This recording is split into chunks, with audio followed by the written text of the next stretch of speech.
Okay mga ka-soldering, so for today's video, ang ipapakita namin sa inyo ay Circuit Works lead-free flux dispensing pen, Chemtronics CW8400. So guys, ipapakita na natin siya. Ayan siya guys.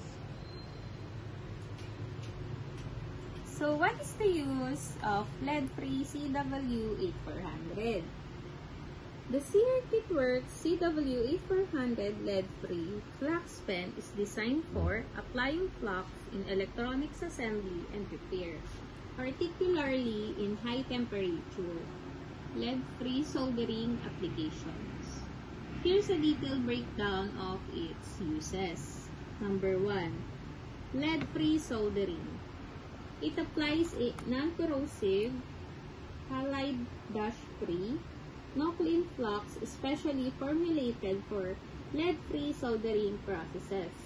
Number 2. Versatility. While designed for lead-free applications, it can also be used with tin or lead fluxes. Number 3. Precision application. The pen allows for controlled and precise application of flux on various electronic components such as printed circuit boards, PCBs, heat sinks, chip carriers, switches, and sockets. Number 4. The oxidation. It facilitates through the oxidation of metallic surfaces, which is essential for good solder joints. Number 5. Compliance. The flux meets industry standards such as BEL-4, ER-N-W-T-000078 and IPC SF-818 for surface insulation resistance, as well as ANSI-IPC J-STB-004 type ROLO. It is also RoHS compliant.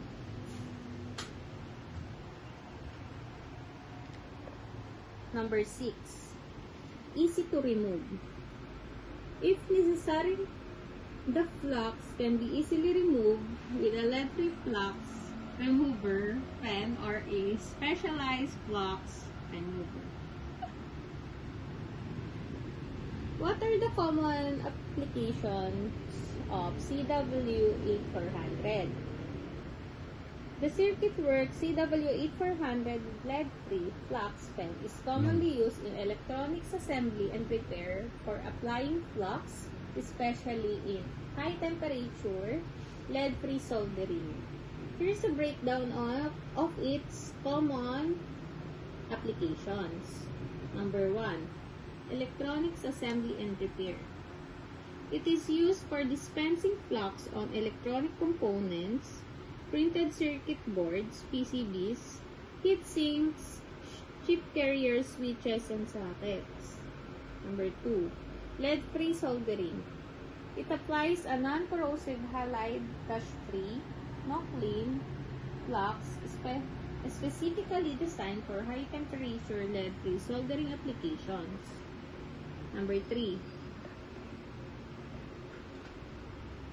Tin or lead fluxes. It can also be used for tin or lead fluxes, providing versatility in soldering applications. Number 4. The oxidation.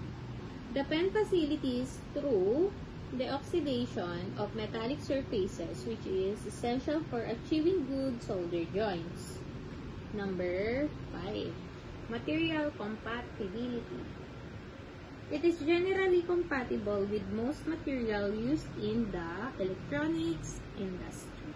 So guys, yan ang ating CircuitWorks lead-free flux dispensing pen, Chemtronic CW8400. So guys, origin nga po pala siya from USA. So guys, ayun lang guys. Please subscribe our YouTube channel and TikTok account. Thank you!